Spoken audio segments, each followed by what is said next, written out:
There is a rule about your own money, your own cash, sitting in your own bank that can quietly turn an honest senior into a suspect. And here is the part that catches people. It does not happen because you have too much money. It happens because of one well meaning move that people make precisely because they heard about the rule in the first place. So let me walk you through what this rule actually is, what truly flags your account, and the safe, simple way to move your own money without ever giving anyone a reason to look twice at you. Because most of the fear around this comes from getting it exactly backward. And once you understand it, the worry mostly disappears. Let me start with the rule itself, plainly, because the rumor is scarier than the truth. For decades now, federal law has required your bank to file a report anytime you move more than $10,000 in cash in a single day. It applies both ways. If you deposit more than $10,000 in cash, the bank files it. If you withdraw more than $10,000 in cash, the bank files it too. It is called a currency transaction report, and the bank must send it within about 15 days. And it helps to know what actually counts here, because it is narrower than people fear. This rule is about cash, and the things that act like cash, such as money orders, cashier checks, and traveler checks. An ordinary personal check does not trigger it, and neither does a normal transfer between your own accounts, because those already leave a clear trail of their own. So if you are simply writing a check or moving money from one of your accounts to another, this whole rule is not even in the picture. One more useful detail. That $10,000 line is measured across a single day, all added together. So 2 or 3 cash transactions on the same day that together cross the line are treated the same as one large one. This is nothing to fear. It is simply something to understand. So a normal day of errands never surprises you. And it works the same way at banks and credit unions alike. So moving where you keep your money changes none of it. Now here is the first thing I want you to really hear, because it takes the fear out of the whole first half of this. That report is not an accusation. It is not a fine. It does not mean you did anything wrong. Banks file millions of these every year on completely ordinary people selling a car, closing a savings account, or moving money for a home repair. If your money is honest, and it is, then the report is just a piece of paper that goes into a file and never touches your life again. Having the report filed is not the problem.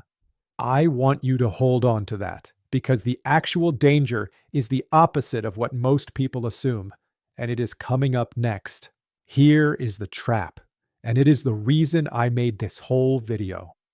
Somebody hears about that $10,000 rule. And being careful, being a lifelong saver who doesn't want the government in their business, they decide to be clever. Instead of taking out or putting in the full amount at once, they break it up.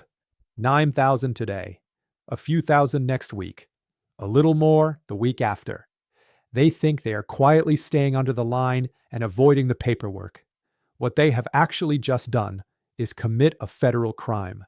It is called structuring. And structuring means deliberately breaking your cash into smaller amounts to avoid that reporting line. Here is the cruel part.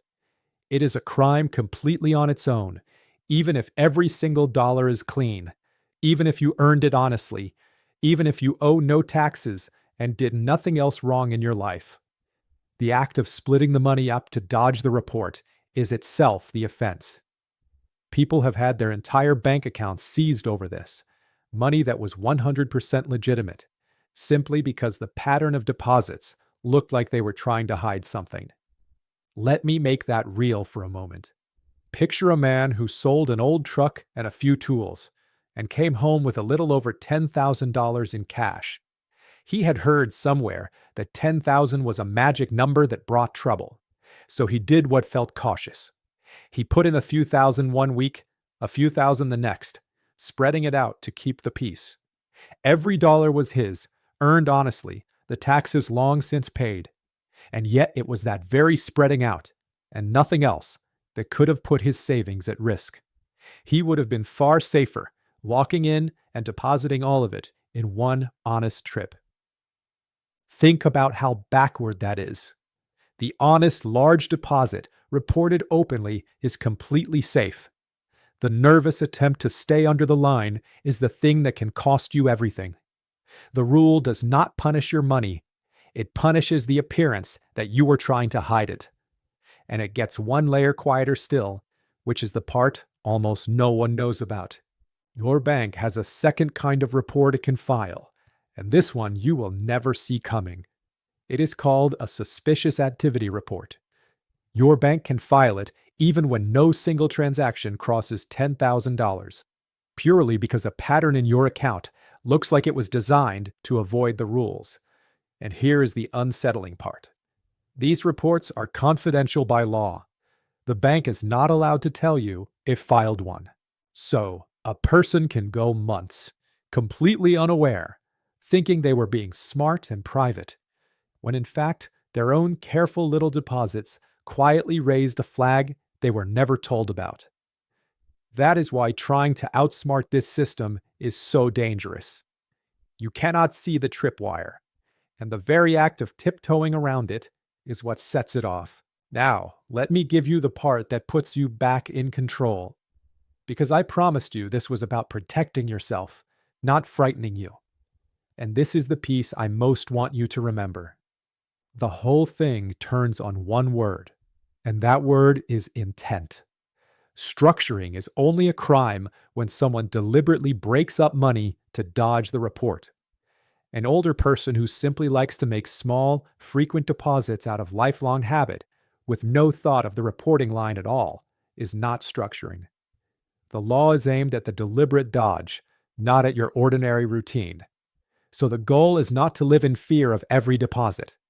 The goal is simply to never ever make a move whose purpose is to stay under that line.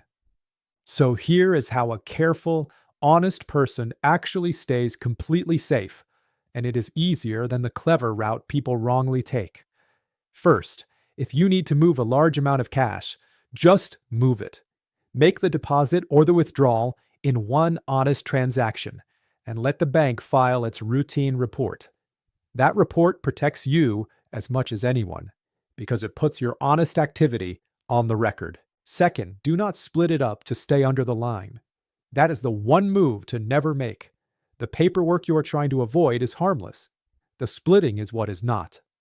Third, keep a simple record of where large sums came from: the sale of a car, an insurance payout, a withdrawal from a retirement account.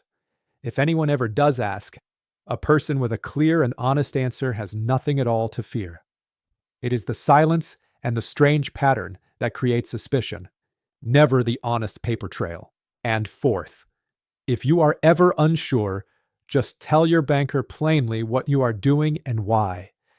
A person hiding nothing who explains a large deposit openly is the very opposite of the profile these rules are built to catch.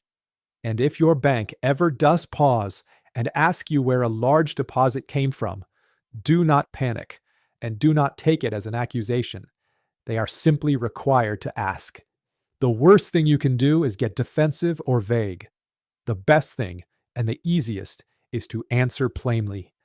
I sold my car, and here is the paperwork. That plain honesty is exactly what tells them there is nothing here worth pursuing.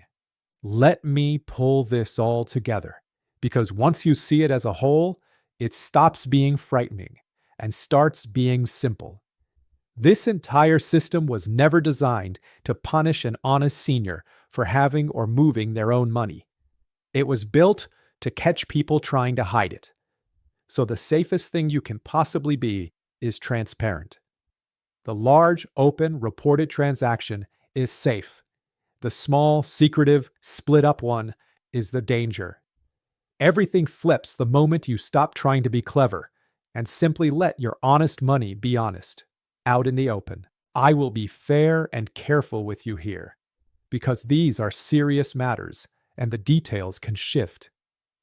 The reporting rules are actually being tightened further, with regulators moving to watch cash transactions more closely than before. So this is only becoming more relevant, not less. and every situation is a little different. So if you are ever planning to move a truly large sum, or if a bank has already contacted you with questions, that is the moment to speak with your own banker or a qualified attorney, not to guess and not to quietly try to handle it on your own. So here is what I hope you will take away and act on. If you have been in the habit of breaking up your deposits or withdrawals to stay under that line, thinking it was the safe and private thing to do, please stop, because it is the opposite of safe. Move your honest money honestly. Keep a simple record of where it came from, and let the routine report do its quiet, harmless job. That single change in thinking is what keeps a good person out of trouble they never deserved. And think of one person who needs to hear this. Someone who has proudly told you they always keep their withdrawals just under $10,000 to keep the government out of their business. They believe they're being smart. They are actually standing on the exact tripwire this whole system is built around. Share this with them before they find that out the hard way. One last honest word before I go. I am not a lawyer, and I am not describing your specific situation, because the facts of each case genuinely matter, and the rules do keep changing. So treat this as the reason to move your money in the open and to ask a professional before any very large transaction, not as the final word on your own account. What I want for you is simple. Your money is honest. Let it stay in the light, and it stays safe.